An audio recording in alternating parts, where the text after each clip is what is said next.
அவங்கள ஊரில் யாருமே தவறுதலாக தப்பாக பேசிடக்கூடாது அப்படின்ற ஒரு நோக்கத்துக்காண்டி வீட்டில் இருக்கிற அம்மா அப்பா உங்களுக்கு கல்யாணம் பண்ணி வச்சாங்களா? இதுக்கு மட்டும் உண்மையை சொல்லுங்கள்.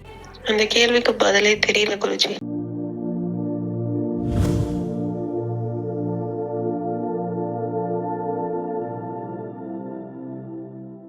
கடைக்கு போகிற ஒரு 10 ரோஸ் இருக்குது, கலர் கலராக வச்சுருக்காங்க, அதில் ஏதோ ஒரு ரோஸை கொண்டு வந்துடுறேன் அதானே? இதே அந்த இடத்துல ஒரு 1,00,000 ரோஸ் இருந்து இந்த ஏதாச்சும் 1,00,000 ரோஸில் ஒன்று எடுன்னா நீ ஒரு வாரம் அங்கேயே தேடிட்டு இருப்பியா, தேடிட்டு இருக்க மாட்டியா உனக்கு பிடிச்ச ரோஸை? ஆமாம் தானே? ஆமாம் குருஜி. அப்போ உனக்கு ஆப்ஷனே இங்கே கம்மியாக தானே கொடுக்குறாங்க. 10 ரோஸை கொடுத்து இதில் 10ல் 1 எடு அப்படின்ற மாதிரி தான் இந்த ஒரு மாப்பிள்ளை பொண்ணு ஃபோட்டோ பார்க்குறதும் பொண்ணு மாப்பிள்ளை ஃபோட்டோ பார்க்குறதும் இப்படி தான் இங்கே அமையுது. அப்போ இது கர்மா இல்லாமல் என்னன்றீங்க? இந்த உலகத்துல இருக்க எல்லாருமே அப்படிதானே குருஜி அவங்க வாழ்ந்துட்டு இருக்காங்க. அந்த சூழ்நிலை தான் இங்க தவறுங்கிறோம். இங்க மனசை சொல்ற பேச்சை கேட்டு மனம் பின்னாடி போய் ஒரு சில செய்கைகளையும் ஒரு சில விஷயங்களையும் செஞ்சிட்றீங்க. திருமணம்னா என்ன? உங்க 2 பேருடைய மனம் அப்படின்றத தாண்டி இன்னொரு மனம் இருக்கு, அதுதான் இறைவனோட மனம். இந்த மும்மனமும் ஒன்னா சேரும்போது தான் இல்லற வாழ்க்கை சுகப்படுது. என்னதான் ஜாதக பொருத்தம் பார்த்தாலும் ஒரு சில விஷயங்கள் வாழ்க்கைக்கு ஒத்து வராது, செட் ஆகாது. கணவன் மனைவி நல்லா வெளியே வேணா நடிப்பாங்க, நல்லா ஹாப்பியாக இருக்கிற மாதிரி. ஆனால் கொண்டு போய் வீட்டில் போனால் தான் தெரியும், ஒன்று பையன் பொண்ணுக்கு அடிமையாக இருப்பான், ஏன்னா பொண்ணு பையனுக்கு அடிமையாக இருக்கும். கரெக்டு தானே? அப்போ 2 பேருமே எப்போ இந்த இரு விஷயங்களையும் கடந்த ஒரு நிலையில இருக்கிறது, எப்போ அவங்க சிவம் சக்தியாக இருக்கிறது? இன்பமாக இருக்கணும்னு சொல்லிட்டு தானே திருமண வாழ்க்கையில் போகிறது. அப்புறம் ஏன் திருமண வாழ்க்கை கசக்குது? கசக்கிறதுக்கு உண்டான சூழ்நிலைகள் என்ன அப்படின்னா, கர்மா அப்படின்ற ஒரே ஒரு விஷயம்தான் இவ்வளோ பிரச்சனைகளுக்கும் காரணம். அந்த கர்ம வினையினுடைய செயல்பாடுகள், அது ஒரு பிறப்பு 2 பிறப்பு இல்லைம்மா, பலாயிரம் பிறப்பு, பலாயிரம் லட்சம் பிறப்பு எடுத்திருப்பீங்க. அதான் மாணிக்க வாசகர்கள் சொல்றார், புல்லாகி பூடாய் புழுவாய் மரமாகி பல்விரகமாய் பறவையாய் பாம்பாகி கல்லாய் மனிதராய் பேயாய் கணங்களாய் வல்லசுரராய் இச்செல்லாய் தாவர சங்கமத்திலும் பிறப்பெடுத்திழைந்தேன் எம்பெருமான் மெய்யே அவர் பொன்பாதம் கன்று நான் வீடு விட்டேன் அப்படின்றார். ஸோ அப்போ எவ்வளோ பிறப்புகள் ஒரு ஆன்மா எடுத்திருக்கு, அந்த ஆன்மா இங்கிருந்து கடந்து போகணும் அப்படின்னா என்ன மாதிரியான ஒரு ஸ்ட்ரகிள்ஸ் எல்லாம் ஃபேஸ் பண்ணணும் பாருங்கள். இதுக்கு தான் எல்லா சித்தர்களுமே பேன்னு உட்காந்து பயிற்சிகளை மட்டுமே பண்ணிக்கிட்டு இருந்தது. எதுக்கு? உங்களை கம்ப்ளீட்டாக உங்களை இல்லற வாழ்க்கையிலேருந்து நீங்கள் வெளியே வந்துடுங்க, அது உங்களுக்கு செட் ஆகாது, அது பொருந்தாகாதுன்ட்டுலாம் இங்கே யாருமே சொல்ல வரல. ஒரு நாளைக்கு ஒரு மணி நேரம் இல்லை அரை மணி நேரமாச்சும் யோகம் பண்ணணும். உங்களுக்கு யோகானாலும் இங்கே நிறைய பேருக்கு தெரியல. இது உங்களுக்குள்ளாரியே இருக்கின்ற உங்களுடைய ஆன்ம தீயில், ஆன்மா அப்படின்றது நெருப்புமா, அந்த நெருப்பை மனசு ஏந்திக்கிட்டு வந்திருக்கிற கர்மாவை கொண்டு போய் கம்ப்ளீட்டாக அதில் எரித்து நாசம் செய்கிற வரைக்கும் இந்த கர்மவினை அவ்வளோ சும்மா இருக்காது. இதனால தான் நிறைய பெண்களோட வாழ்க்கை பிரச்சனையில் போகிறது, நிறைய ஆண்களுடைய வாழ்க்கை சின்ன பின்னமாகிறதே இதுதான். எந்த பிரச்சனைக்குமே நீங்கள் யாருமே காரணமாக இருக்க மாட்டீங்க. நல்லா உட்காந்து ஆழ்ந்து யோசிச்சு பாருங்கள். எதுக்கு கணவன் மனைவிக்குள்ளே சண்டை தெரியல, எதுக்கு ஒரு வேலைக்கு போனால் அந்த இடத்துல ஒரு மேனேஜருக்கும் உங்களுக்கும் சண்டை தெரியல. அப்போ இதெல்லாம் யார் தீர்மானிக்கிறது? கர்மா தீர்மானிக்குது. அப்போ அந்த கர்மாவை காலி பண்ணணும்னா என்ன வழி?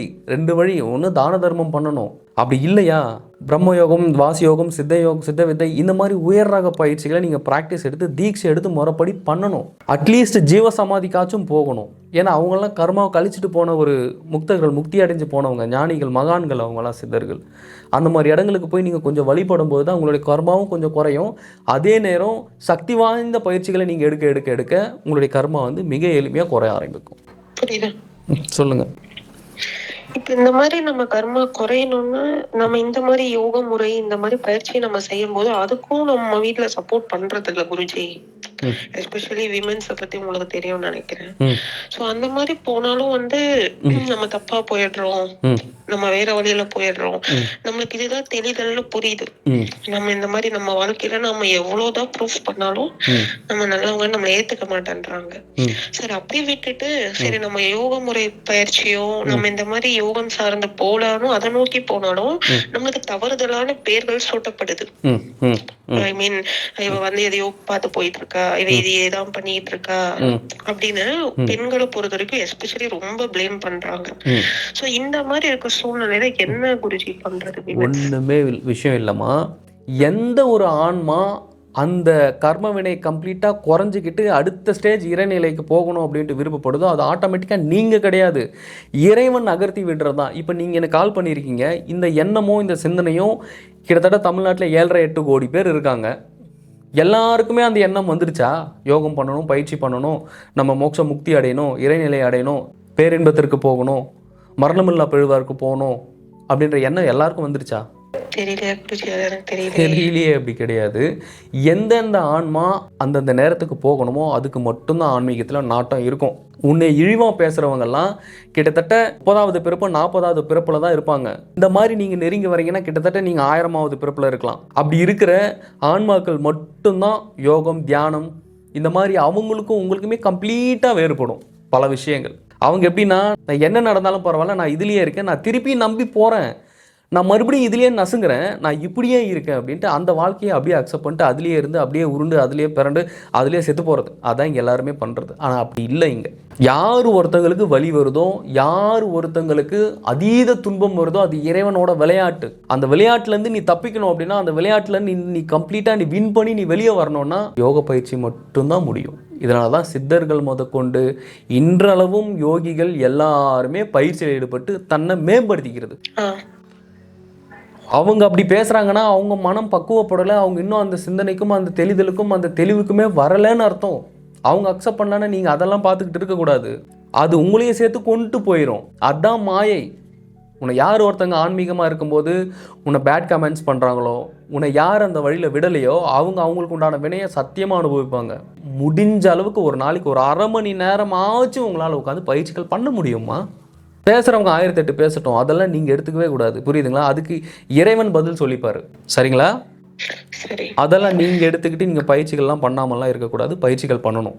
அவங்களுக்கு இது சொன்னாலும் புரியாது. புரிகிற பக்குவத்திலேயே புரிகிற மனநிலையிலே இல்லை அப்படின்னா யாரும் ஒன்றும் பண்ண முடியாது. ஃபார் எக்ஸாம்பிள் இப்போ நம்ம பேசிக்கிட்டு இருக்கோமா, இங்கே ரெக்கார்ட் ஆகிட்டு இருக்கு. இதை நான் போஸ்ட் பண்ணாலே என்ன கமெண்ட் பண்ணவே நிறைய பேர் இருக்காங்க. கமெண்ட் பண்ணுறது அவங்களோட வேலை. அவங்களுக்கு அந்த புரிதலும் அந்த பக்குவமே வரல. நம்ம இதெல்லாம் எக்ஸ்பிளைன் பண்ணாலும் அவங்களுக்கு புரியாது. ஆனால் ஒரு நாள் புரியும். எப்போ புரியும் தெரியுமா? இந்த உடல்ல இருந்து ஆன்மா வெளியே போகும். வெளியே போகும்போது ஐயோ அம்மானு கதறும். அந்த கதறும் பொழுது தான் இந்த மாதிரி நிறைய பேர், நிறைய யோகிகள் அப்பயே வந்து உட்காந்து நிறைய பேருக்கு சொல்லிட்டு இருந்தாங்களே, நம்ம அப்போ கேட்கலையே, அவங்களாம் சொல்கிறது உண்மைதான்ட்டு அன்னைக்கு புரியும். இன்னைக்கு அது வரைக்கும் புரியாது. புரிஞ்சவன் இங்கே தப்பிச்சுக்கிறான், புரியாதவன் இந்த மாயையிலேயே சிக்கி இங்கேயே கிடக்கிறான். இவ்வளோதான் வித்தியாசம்.